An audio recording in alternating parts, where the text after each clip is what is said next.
ચાલો, નમસ્કાર મારા વાલા વાલા વિદ્યાર્થી મિત્રો ધોરણ 5 માં તમારે દ્વિતીય સત્રાંત પરીક્ષા શરૂ છે, બરોબર? ત્યારે તમારે જે અંગ્રેજીનું પેપર લેવાનું છે, આ અંગ્રેજીના પેપરનું આપણે એક મોડલ પેપર અંગ્રેજીના પેપરની તૈયારી જે તમે કરો એમાં અમે થોડાક મદદરૂપ થઈ શકીએ એટલા માટે થઈને આપણે બ્લુપ્રિન્ટ આધારિત એક અંગ્રેજીનું 40 ગુણનું પેપર બનાવેલું છે. તો એ પેપરનું આપણે સંપૂર્ણ સોલ્યુશન છે એ આપણે જોવાનું છે. ફટાફટ આગળ વધીશું એ પહેલા એક જરાક વિડીયોને મારા વાલા લાઈક કરી દો અને ચેનલને સબસ્ક્રાઇબ કરી દો. તમે જ્યારે ધોરણ 6 માં આવશો ત્યારે ધોરણ 6 ના તમામ પાઠની સમજૂતી, સ્વાધ્યાયનું સોલ્યુશન, સ્વાધ્યાય પોથીનું સોલ્યુશન આ બધું તમને આ ચેનલ પરથી મળતું રહેશે. તો જરાક ચેનલને સબસ્ક્રાઇબ કરી દેજો. હાલો આપણે આગળ વધીએ ભાઈ. 40 ગુણનું પેપર જોવાનું છે આપણે કેવા કેવા પ્રશ્નો આપણને પૂછાય. તો જો પહેલો પ્રશ્ન એક આવો પૂછાય કે નીચે આપેલ ફકરો વાંચો અને એની ઉપરથી તમારે જવાબ દેવાના હોય. 3 પ્રશ્ન હોય, એક પ્રશ્નનો જવાબ આપો ને એટલે 2 ગુણ મળે. ફકરો શું છે? He is Amit, he is in STD 5, બરોબર? Amit is drawing a picture, he is 10-year-old, he has colors and brushes with him. Sunita Ben is Amit's mother, his father's name is Manoj. ભાઈ આ ફકરો આપેલો છે. હવે આ ફકરા ઉપરથી આપણે જવાબ દેવાના છે. પહેલો પ્રશ્ન આપણને એવો પૂછેલો છે, how old is Amit? Amit છે એની ઉંમર શું છે ભાઈ? ફકરામાં આપણને આપ્યું છે હી ઇઝ 10 યર ઓલ્ડ. તો આપણે લખી નાખવાનું કે ભાઈ Amit is 10 years old. Done છે? ચાલો, એના પછી બીજો પ્રશ્ન, what is Amit doing? Amit શું કરી રહ્યો છે? તો જુઓ, Amit is drawing a picture, એટલે કે એ શું કરે છે? તો કે ચિત્ર દોરી રહ્યો છે. તો આપણે પણ અહીંયા જવાબ લખી નાખવાનો, Amit is drawing a picture. Done છે? ચાલો, એના પછી what is the name of Amit mother? અમિતના માતાનું નામ શું છે? તો જો સુનિતાબેન ઇઝ અમિત મધર, એટલે કે અમિતના માતાનું નામ સુનિતાબેન થયું. તો આપણે લખી નાખવાનું, Amit mother's name is Sunitaben. Done છે? સમજાય છે? ચાલો આગળ વધીશું એના પછીના પ્રશ્ન તરફ. નીચે આપેલ અક્ષર પરથી શરૂ થતો એક અર્થસભર શબ્દ બનાવો. 4 ગુણમાં પૂછાય. તમને અહીંયા માનો કે કેમ બી આપ્યું, તો બી ઉપરથી તમારે એક શબ્દ લખવાનો. શબ્દ ગમે એ નહીં લખવાનો, અર્થસભર લખવાનો, એટલે કે મીનિંગફુલ, એટલે કે સાચો સ્પેલિંગ લખવાનો એક. બરોબર? અહીંયા આપ્યું બી, તો બી ઉપરથી આપણે શું લખી શકીએ? આપણે બાઇસિકલ લખી શકીએ. આ સિવાય તમે બકેટ લખી શકો, બોલ લખી શકો. બરોબર? એક શબ્દ એવો લખવાનો કે બી ઉપરથી શરૂ થતો હોય. પછી આપ્યું છે ડી, તો ડી ઉપરથી આપણે ડક લખી શકીએ, ડોગ લખી શકીએ, ડોક્ટર લખી શકીએ. તમને જેનો સાચો સ્પેલિંગ આવડતો હોય એ લખવાનો. ઈ ઉપરથી આપ્યું છે તો ઇવનિંગ થાય, આઈ થાય, બરોબર? એનર્જી થાય. આપણે ઘણા બધા શબ્દો લખી શકીએ, આપણે માત્ર એક જ લખવાનું છે. એફ ઉપરથી ફ્રેશ આપ્યું છે, પછી તમે ફિશ લખી શકો, ફેટ લખી શકો, બરોબર? તો ફાઇન લખી શકો. તમારે અહીંયા કોઈ એક શબ્દ લખવાનો હોય છે. ડન છે? આ તો મારા વાલા તમને આવડે કે ન આવડે? તો કે હા આવડે. બરોબર છે? ચાલો એના પછી નેક્સ્ટ પ્રશ્ન, યોગ્ય વિકલ્પ પસંદ કરીને લખો. જો અહીંયા આપેલા હોય આપણને શબ્દો, એના ઉપરથી કોઈ સ્થળ કે એની ઉપર કઈ જાહેરાત લખી હોય, એ ક્યાં લખી હોય એવું આપણે વિચારવાનું. 5 ગુણમાં પૂછાય. Weight for the bus on the platform. બસની રાહ જોવા માટે પ્લેટફોર્મ ઉપર ઉભા રહ્યો. હવે આવું ક્યાં લખેલું હોય? આવું બસ સ્ટેશને લખેલું હોય, એટલે આપણો જવાબ આવશે bus station. Take off your shoes. આપણે જો મંદિરે જઈએ તો ત્યાં એવું લખેલું હોય, ખબર? તમારા ચપ્પલ અહીં ઉતારો. એનો મતલબ થાય ટેક ઓફ યોર શૂઝ. તો ક્યાં લખેલું હોય? ટેમ્પલ ઉપર લખેલું હોય. આમાંથી પસંદ કરવાના હો ભાઈ. અહીંયા શબ્દો આપ્યા હોય ને એમાંથી આપણે પસંદ કરવાના હોય.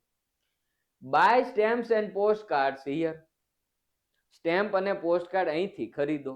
તો એ ક્યાં લખેલું હોય? પોસ્ટ ઓફિસે લખેલું હોય. Don't touch the statues. જે સ્ટેચ્યુ છે એને અડવાના નથી. આવું ક્યાં લખેલું હોય? મ્યુઝિયમમાં લખેલું હોય. Silence please, doctors are on round. Doctor શાંતિ જાળવો. ડોક્ટર છે એ રાઉન્ડ ઉપર છે. ડોક્ટર રાઉન્ડ ઉપર ક્યાં હોય? બગીચામાં હોય? નહીં. ક્યાં હોય? હોસ્પિટલમાં હોય. એટલે અહીંયા આપણો જવાબ આવે હોસ્પિટલ. રેડ? ચાલો એના પછી નીચે આપેલ પોસ્ટર કે કોષ્ટકનો અભ્યાસ કરી 5 વાક્યો બનાવો. જો અહીંયા એક પોસ્ટર આપ્યું છે, આની જગ્યાએ તમને કોઈ કોષ્ટક આપ્યું હોય, બરોબર, એનો અભ્યાસ કરવાનો અને આપણે 5 વાક્યો બનાવવાના. અહીંયા રિવોર્ડ લખેલું છે. શું લખેલું છે? રિવોર્ડ લખેલું છે, બરોબર. ડન. આ પોસ્ટર છે, કૂતરો ખોવાઈ ગયેલો છે, એનું નામ છે બ્રુનો, 2 વર્ષનો હતો ભાઈ. Last scene in Sarita park, Gandhinagar on 15th May 2024, બરોબર.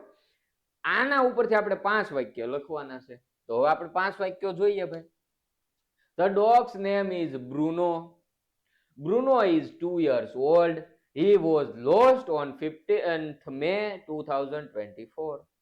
He was last seen in Sarita Park, Gandhinagar. There is a reward of 5,000 rupees to find him. એને ગોતો તો 5,000 રૂપિયાનું ઇનામ પણ તમને આપવામાં આવશે. તો એ પોસ્ટર ઉપરથી જ આપણે 5 વાક્યો લખવાના હોય છે. ડન છે? ચાલો હાલો ભાઈ, જેને ચેનલ સબસ્ક્રાઇબ કરવાની બાકી હોય જરાક ચેનલને સબસ્ક્રાઇબ કરી દો, વિડીયોને લાઈક કરી દો મારા વાલા, બરોબર. વિડીયોને લાઈક કરો એટલે તમારા માટે અવનવા છે એ આવા કાર્યો કરવાની અમને પ્રોત્સાહન મળતું રહે. ચેનલ સબસ્ક્રાઇબ કરો એટલે હવે તમે જ્યારે ધોરણ 6 માં આવશો તો ધોરણ 6 ના તમામ પાઠના સમજૂતીના વિડીયો, સ્વાધ્યાયના વિડીયો, સ્વાધ્યાય પોથીના વિડીયો આ બધા તમને મળતા રહે. એટલે ચેનલને સબસ્ક્રાઇબ કરી દો. બીજું કે ભાઈ આપણે વેકેશન દરમિયાન પણ આપણે કંઈક એવી એક્ટિવિટીઝ કરીશું કે જેના લીધે તમને ગમત સાથે જ્ઞાન મળે, તમને કંટાળો ન આવે અને કંઈક નવું શીખવા મળે. તો એ એક્ટિવિટીમાં તમે જોઈન થઈ શકો એટલા માટે થઈને ચેનલને સબસ્ક્રાઇબ કરી દેજો. ચિત્ર જોઈને પ્રશ્નોના ઉત્તર લખો. જો અહીંયા ચિત્ર આપ્યું હોય એના ઉપરથી આપણે 5 પ્રશ્નો પૂછે, એ 5 પ્રશ્નોના ઉત્તર લખવાના હોય. અહીંયા ચિત્ર આપ્યું છે એક બગીચાનું. અહીંયા નેહા, વિવેક ને જય રમે છે. ગ્રાન્ડપા અને ગ્રાન્ડમધર, ગ્રાન્ડપા અને ગ્રાન્ડમાં અહીંયા બેઠા છે. પાર્કનો ફોટો છે. પરી છે એ સાયકલ હકારે છે. નિર્મલ છે એ અહીંયા જો આવી કઈક ગાડી હકારે છે, સાયકલ, બરોબર. કરુણા છે એ અહીંયા ચાલી રહી છે ફોનમાં વાત કરતી કરતી. પાર્થ અને એની મમ્મી અહીંયા બેઠા છે. અનંતા અહીંયા બેન્ચ ઉપર બેઠી છે. જસ્મીન છે એના કૂતરાને લઈને રમી રહી છે અથવા તો કૂતરાને વોકિંગ કરાવી રહી છે. ડન છે? આના ઉપરથી આપણને પ્રશ્નો પૂછે. પ્રશ્નો કેવા છે જો, where are all this people? આ બધા માણસો છે ક્યાં? તો કે ભાઈ they are in the park. આ શેનો ફોટો છે? બગીચાનો ફોટો છે. તો they are in the park. Done. ચાલો એના પછી what is Jasmine doing? Jasmine શું કરે છે? તો કે Jasmine is playing with a dog. Done.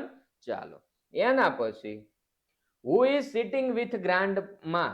ગ્રાન્ડમાની સાથે કોણ બેઠું છે? તો કે grandpa is sitting with grandma. Ready? ગ્રાન્ડમાની સાથે કોણ બેઠું? ગ્રાન્ડપા. દાદા ને દાદી બંને સાથે બેઠા છે. એના પછી who is sitting with mom? મોમની સાથે કોણ બેઠું? માતાની સાથે કોણ બેઠું? તો કે Parth is sitting with mom. ચાલો એના પછી who are the 3 children playing together? 3 કયા બાળકો છે કે જે સાથે રમી રહ્યા છે? તો 3 જો અહીંયા ખૂણામાં હતા. નેહા, વિવેક અને જય, એ ત્રણે હારે રમતા હતા. તો નેહા, વિવેક એન્ડ જય આર પ્લેઇંગ ટુગેધર. આવી રીતે આપણે એના જવાબ લખવાના હોય ચિત્રમાં જોઈને, બરોબર.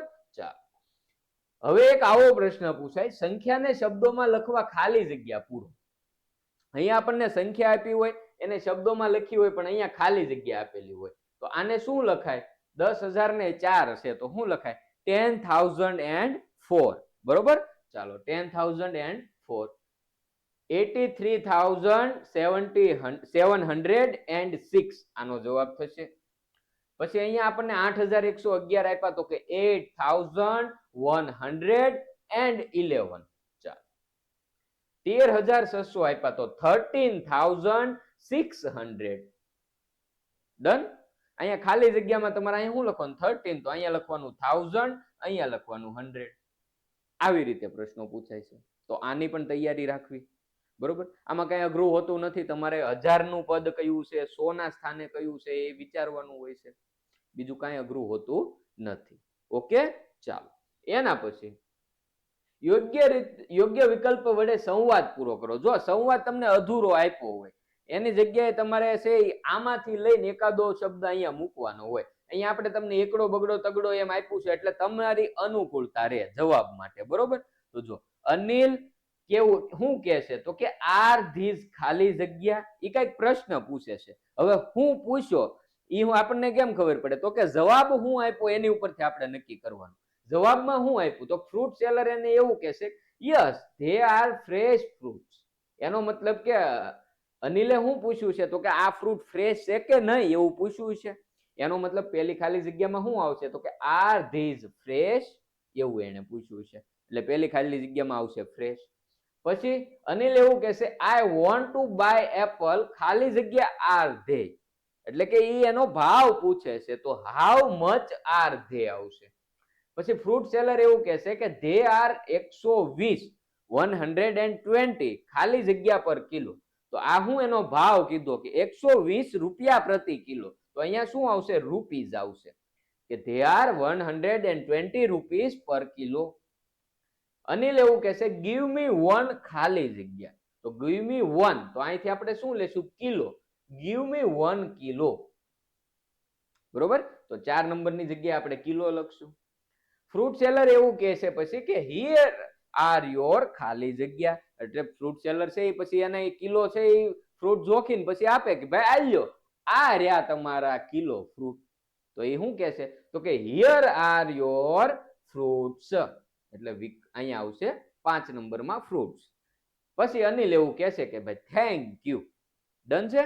ચાલો, તો આવી રીતે તમારે પૂરો કરવાનો છે સંવાદ. ઓકે, નેક્સ્ટ પ્રશ્ન. નીચે આપેલ મુદ્દાઓને આધારે 5 વાક્યોમાં વર્ણન કરો. અહીંયા આપણને મુદ્દા આપ્યા હોય જો many animals, kgs, lion and tiger, monkey on the tree, colourful bird, fun place. હવે આના ઉપરથી આપણે છે એ 5 વાક્યો બનાવવાના છે. હવે આપણને બધાને આવડે ભાઈ. કેમ બનાવવાના? પહેલો શબ્દ પસંદ કરો કે ધ મેની એનિમલ્સ છે. આપણે ઝૂની વાત કરવાની છે, એ તો આપણને ખબર પડી ગઈ. પ્રાણી સંગ્રહાલયની વાત કરવાની છે. The zoo has many different animals and birds. હાલો, પહેલું વાક્ય બની ગયું. પછી છે cages, lion and tigers. તો આપણે લખી શકીએ we can see a big lion and a tiger in their cages. એટલે કે એના પાંજરાઓમાં આપણે એક મોટો સિંહ અને એક વાઘ જોઈ શકીએ છીએ. monkeys are jumping and playing on the trees. વાંદરાઓ છે એ ઝાડવા ઉપર કૂદકા મારી રહ્યા છે અને રમી રહ્યા છે. there are many colorful birds singing in the zoo. જો કલરફુલ બર્ડ્સ છે, બરોબર, આપણે અહીંયા પછી આગળનું વાક્ય બનાવવાનું છે. તો there are many colorful birds singing in the zoo. આવો એકાદો વધારાનું તમે ક્રિયા વિશેષણ છે એડ કરી દો તો આપણા માર્ક ન કપાય. પછી the zoo is very fun and happy place for children. Done. આવી રીતે 5 વાક્યો બનાવવાના હોય. ચાલો વિદ્યાર્થી મિત્રો, તો અહીંયા છે એ આપણા તમારા 40 માર્કના મોડલ પેપરનું સંપૂર્ણ સોલ્યુશન જોઈ લીધું છે. મોડલ પેપર પસંદ આવ્યું હોય તો મારા વાલા એક જરાક વિડીયોને લાઈક કરી દેજો. ચેનલ પર નવા છો તો ચેનલને સબસ્ક્રાઇબ કરી દેજો, એટલે જ્યારે તમે ધોરણ 6 માં પ્રવેશ મેળવશો ત્યારે ધોરણ 6 ના તમામ વિષયોના તમામ પાઠ છે એની સમજૂતી માટેના વિડીયો, સ્વાધ્યાય સોલ્યુશનના વિડીયો, સ્વાધ્યાય પોથીના સોલ્યુશન, આ બધું તમને આ ચેનલ ઉપરથી મળશે. તો જરાક ચેનલને સબસ્ક્રાઇબ કરી દેજો. બધાય મિત્રોને ભાઈ પરીક્ષા માટે બેસ્ટ ઓફ લક. ફરી પાછા મળીશું, ત્યાં સુધી રજા લઈએ. Best of luck. ચાલો.